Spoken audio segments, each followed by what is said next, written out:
just so honored and thrilled to have you on this podcast. Well, girl, I am grateful that you're in my life and happy to be on the podcast with you. Yeah, I'm excited to see what this conversation goes.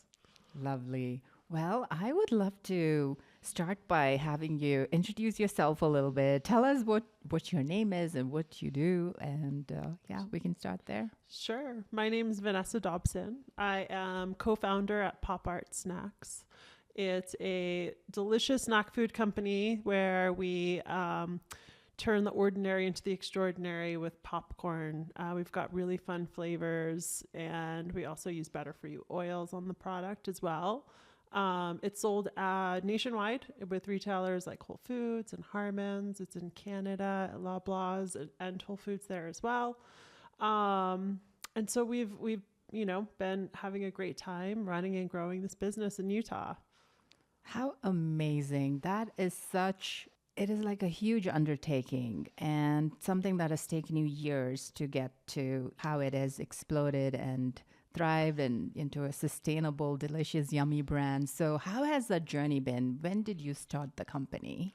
We started the company about 10 years ago. And what's funny is, we were living in New York City, right next door to one of the most diverse zip codes in the whole country. So our access to worldly ingredients and flavors was pretty limitless. At the time, there was only popcorn products that were targeting females on a diet, or, products that were taking a very inherently healthy snack and making it unhealthy by putting in MSG, diacetyl, and other bad for you ingredients. So we saw a position in the market to not only start a popcorn company that was delicious, that had unique flavor offerings, but that also had a brand that can be used as a platform to speak to our consumers in a more genuine way, by really, talking to our consumers to let them know, like, hey, your uniqueness is what makes you special, right? And so I feel like a lot of times what people do with their uniqueness is the first thing that they want to do is hide it, right? Because this is making me stand out. This is what's making me different. But what we love to do with our brand is to really share the message that that's your gift. Mm-hmm. And instead of hiding that, let's magnify it and let's share that with the world. Beautiful. It's to me, that means like each one of us has a unique story.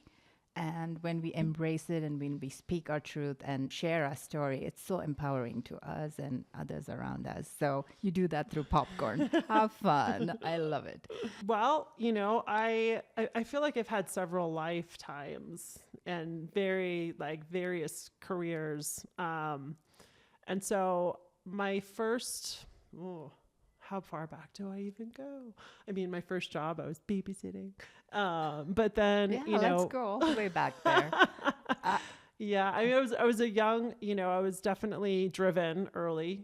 So I was babysitting at 10 years old, which is very young, I think, especially in today's standards. And then from there, I've always really had a job, whether it was at the mall or things like that. But then, once I graduated school, I went to theater school. And so I did a little modeling, a little acting.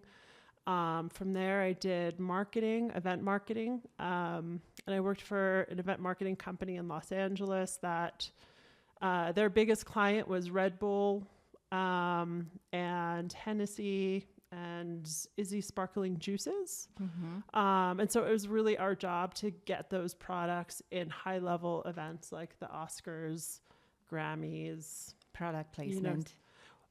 Yes. Yeah. But just to make sure that product was at these events, we had staff that would serve it. And so we just had to make sure that it was placed well at the event and it was seen.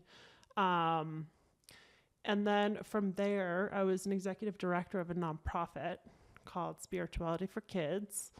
I started with them actually as a volunteer. While I was volunteering, I was, sort of utilizing the tools that we were teaching the kids, right? And so now this is going to start to sound a little bit familiar, because what we taught the kids was how to identify their inner gifts and talents, And we taught them that it's their purpose to strengthen that and share that with the world, right? Yeah. So that message really resonated very deeply with me. It was a beautiful program. I was practicing all the tools that I was teaching the kids on my own and noticing my life shift and upgrade. Amazing. And I'm like, oh, this is interesting. This really works, you know? And so we worked with kids in the Bronx, Brooklyn. We also worked with kids that were in jail and on probation. And these kids were beautiful souls. I mean, just spectacular, really.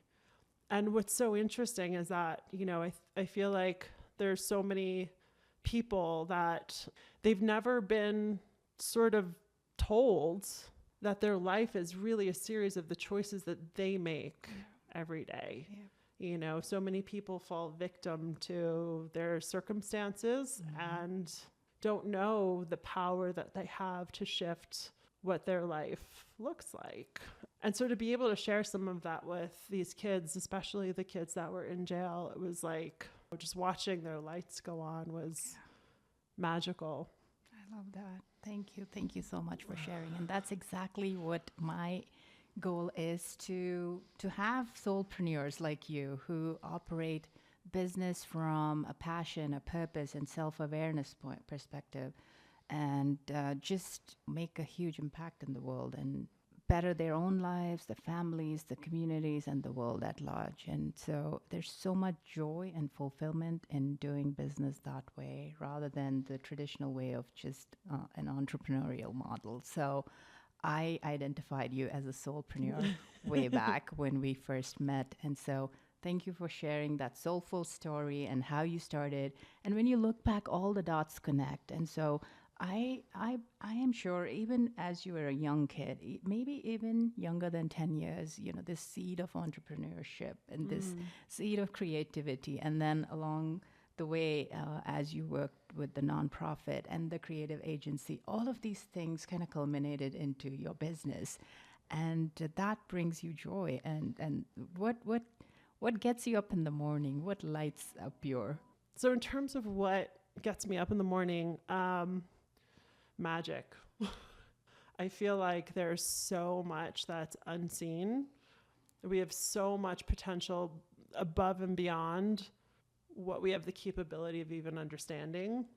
And so for me, you know, taking that time in the morning to meditate, connect, and to really see what's possible in terms of the things that I'm able to create, it brings me a lot of joy, right? And then in turn, to be able to share that with my son and raise him in a way where everything is magic. It's just, I don't know, it's really cool to kind of see how it sort of changes his life, right? And the lights that go on within his mind and body through some of these concepts. Wow, that is beautiful. I haven't met too many people who think of life as magic. You probably might be the first person who used that term. So I think that's awesome that you see the magic in every day. I wish more people had that perspective on life.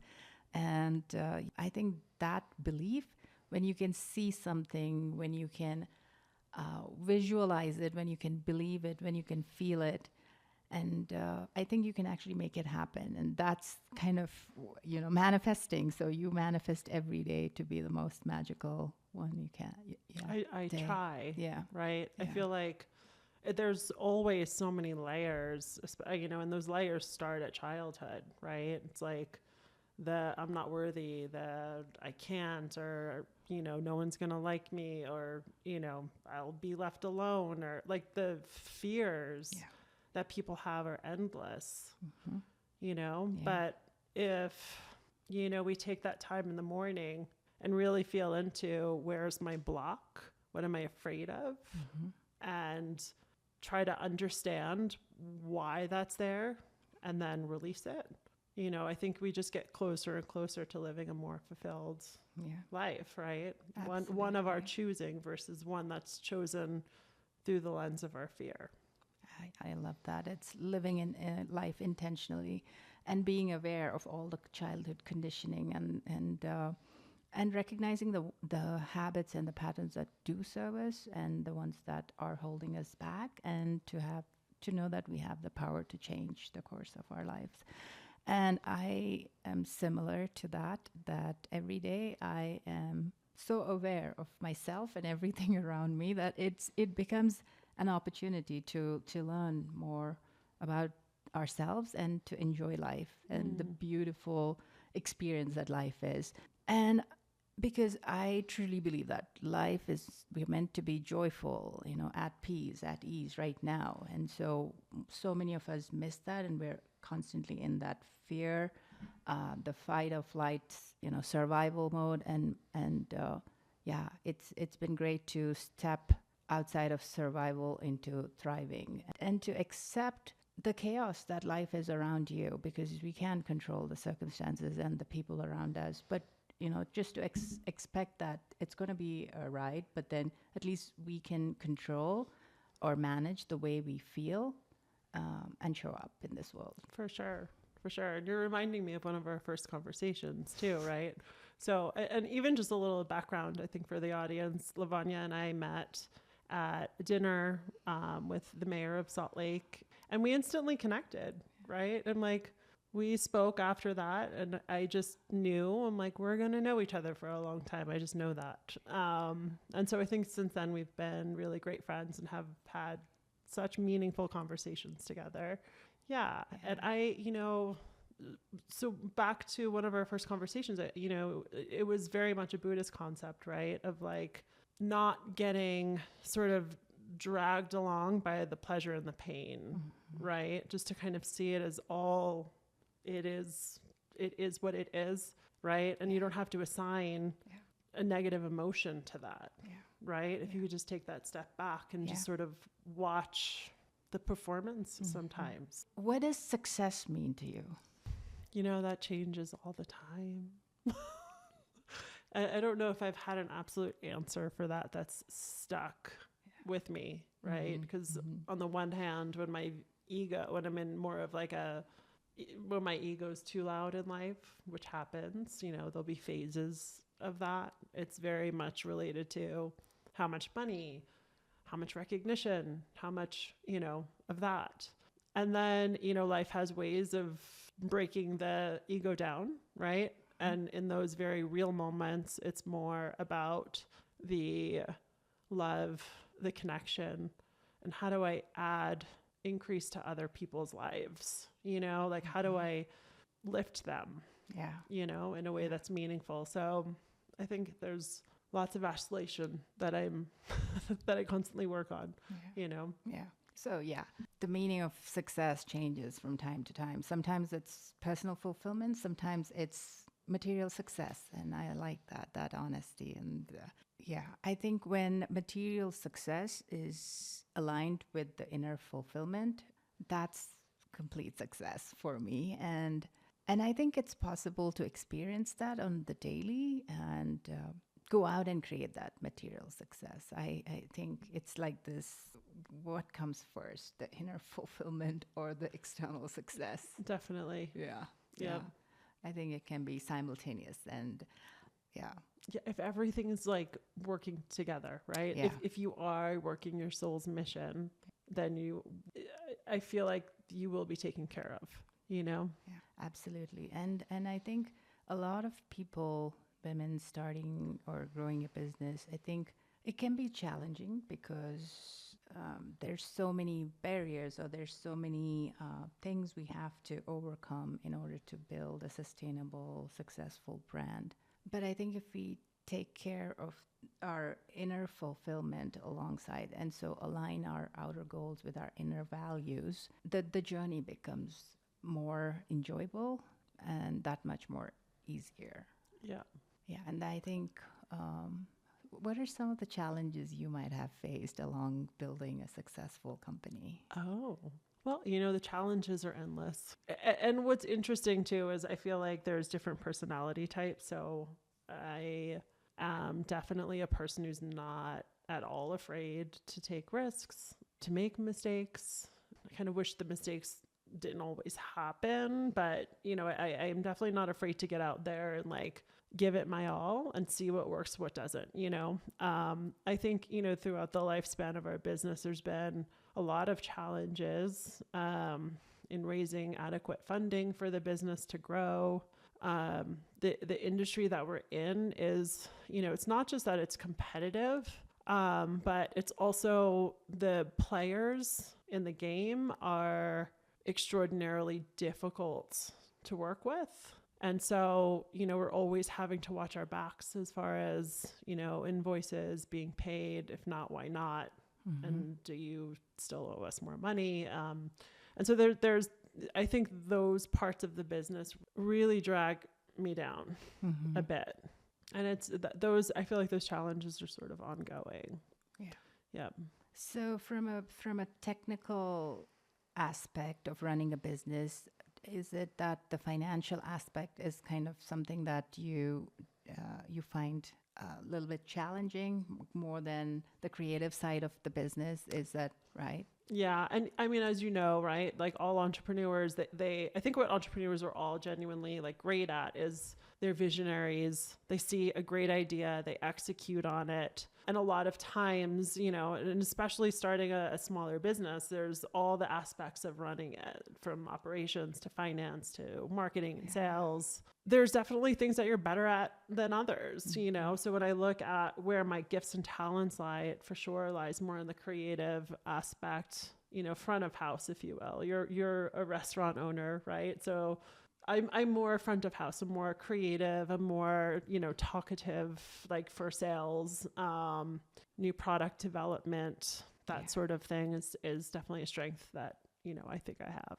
And you are partners with your husband, Mike. And so what strengths does Mike bring to the table? Well, we are a perfect match in that we're very aligned on our values, right? And so we are both creative. We're both more sales, right? And so I think that, some of the challenges for sure is that when it comes to balancing the business out with more of the back of house, operations, finance, we handle those aspects of the business for sure. But, where we thrive is more my husband and partner is, he's a designer by trade, so he definitely loves to do all those aspects of the business. Yeah, that's great. And it's a smaller operation too. Like how many members are there in your company, employees? Yeah. So what's really great about the food CPG industry is we work with manufacturers. Our manufacturers are located in New Jersey, so they produce all of our products there.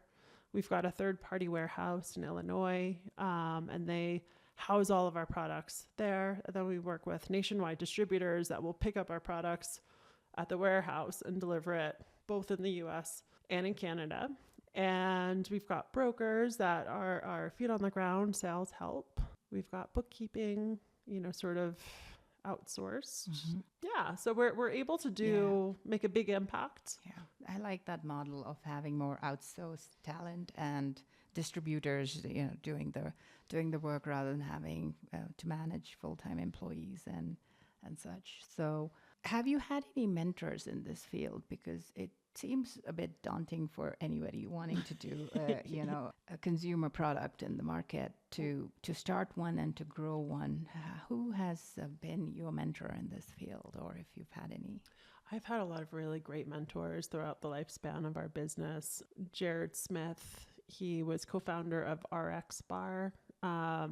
They are a protein bar that, he and his partner started at 6 years later, sold it to Kellogg's for $600 million.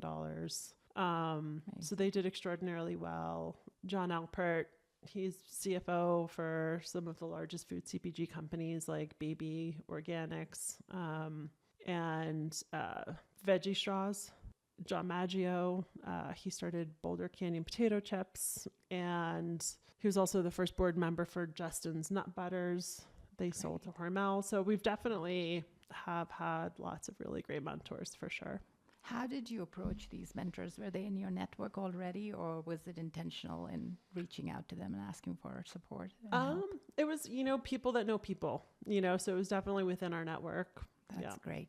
What would your advice be to someone who is looking to start a product and to market it, take it to the market? I think what's really great is, I would start direct to consumer first, get the product out there on social media and Twitter and sell it direct to really build your brand, work with influencers. And then from there, try to work with as much direct business as you can before you start working with the nationwide distributors, because that's when accounting and accounts receivable gets really tricky. And so you want to make sure that your brand is tested, right? People love your product. They're buying it. The feedback is great. Make sure your price point is on point. If you need to work out any pricing issues that you might have, you need to do that before you go to market. And then from there, then you can kind of start taking the steps. Yeah. And how important is packaging of the product and marketing? Packaging, that's the first thing that the consumer is going to see. So you want it to really be captivating for them. When you go through the grocery food store, it's just to see products, right? So you're really going to need to think outside the box and what's going to captivate an audience for you to try your product versus another product that maybe they buy all the time. And also keep with the labeling regulations as set by the FDA or USDA. Yep. The FDA has very specific labeling requirements for all products, down to like font size for some things. And so you want to make sure that your product is labeled properly. In the beginning, budgets are small, but, I definitely, think working with either a design company that knows that can help you is a good idea, but it's always an even better idea to have a legal expert look at it also. Similar to like the car accident industry where the lawyers are, what do they call them? One call, that's all. Yes, those people. Injury attorneys. There are law firms that will walk through the grocery food store, and if you are not labeled properly, then they will find a plaintiff. And then there's a lot of that happens for sure. Yeah. What about testing, like the nutrition and the ingredients and the calories, that part of it? Yeah, that actually isn't as hard as one might think. There are individuals that, there's a couple of groups that we've worked with where you just send them the formula of all the ingredients and how much of everything is in each bag.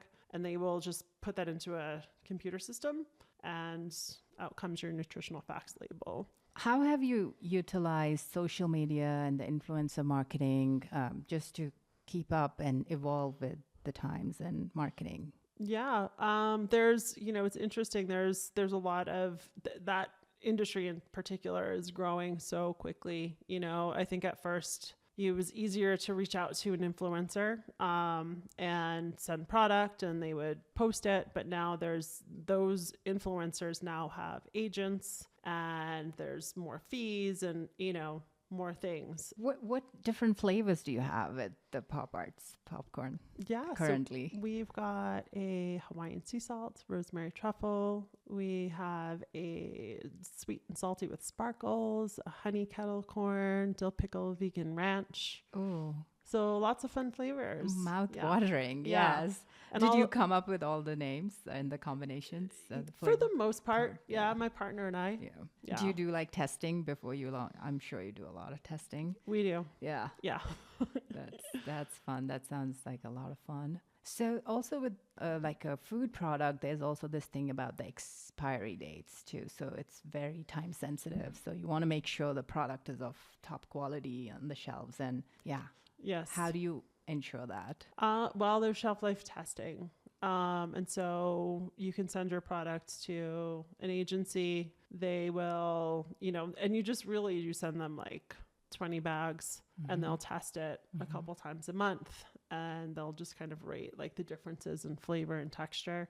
And then, that sort of is how you would determine what your shelf life would be. And that's one time, like you do that and you're good for Yeah, for sure. until For sure. you do a different flavor maybe, or pretty much they're all the same shelf life. No, you would test it, you know, especially if the product has dairy on it, if it's a kettle coating, you know, I mean, there's some assumptions that you can make, but it's always a good idea to test them. Yeah. And then along with that, to just make sure that the shelves are restocked also in a timely manner to kind of keep up with that shelf life period. For sure. Yeah. Yeah, there's a term in our industry called FIFO. So you want to make sure that first in is always first out. Yeah. Yep. Great. That's great. What else would we touched upon spirituality, business, and how to start a business. And what's your advice to young women who are just starting a business or trying to grow their business and in their 30s and early 40s? What would you advise them? Just go for it, right? I feel like there's so many things that come up where I don't know, you know, I feel like there's a lot of reasons why people might feel scared and not do something, but we're here one time, maybe. But one time right now that we can remember anyway, and you got to make it the best you can. Yeah. And so just go for it and then figure out as you go, because you can't really figure everything before you start. Like a lot of people are always, you know, wanting to be more prepared and, you know, kind of wanting to launch perfect, which doesn't happen. Don't do that. There's analysis paralysis, right? I mean, there's definitely a lot of people out there that they have the business plan and then they work on that business plan for 5 years before, or even maybe they don't even do it after all that, you know, where we didn't have a business plan when we started. I didn't do a business plan for like, I don't know, maybe the first like year that I was in business, right? I just wanted to get it out there. Let's go out with the products that we have. Let's get the responses from our consumers. You know, it was all very small when we first started at farmers markets, you know, like let's see what people think, how they feel. Let's shift the formula of our products. And then we'll see if we have something, you know, and then from there you can decide where you want to go with it. So many success stories from the farmers market, which is where you get to test the product and actually have a physical, tangible product in a business. Yeah.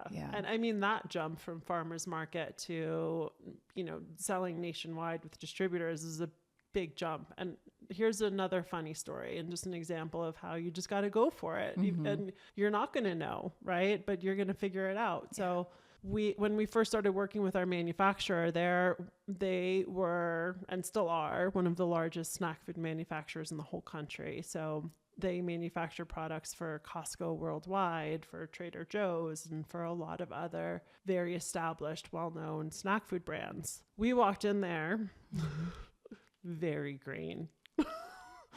Very green. And first stop was R&D. They needed to understand our product, like what are the components of it. And so we went in there with our recipe. It's probably even handwritten, right? Like this many cups popcorn, this much oil, this much of this spice, and, you know, cups and teaspoons, right? The head of R&D just looked at my partner and I, and she's like, I can't do this. And like dropped her little clipboard and like walked out of the room. And I just looked at because they wanted formula, but we had recipe. It was different. Tell us the difference. So a formula is it's your product as a whole, right? So one bag of our snack is 100%, right? And these are not real numbers, but like it's 75% popcorn, 15% oil, 5% salt. Do you know what I mean? Yeah. So this many cups, this many teaspoons, and you know. Yeah. So it was very funny. The other R&D person, she just looked at us and she's like, I can help you guys. Let's go through this. What are your numbers? Show them to me. And then we went through what our formula was and we figured it out. Yes. You know, but again, it's like, you can't be afraid of someone maybe thinking that you're ridiculous. You might be, Yeah. But you just got to do it anyway. Absolutely. Yeah. You know, you'll figure it out. You just have to be patient with yourself, loving, and have a good sense of humor, right? Because it's like, it's all just, it's funny at the end of the day, and you got to have a good time, you know? Yeah.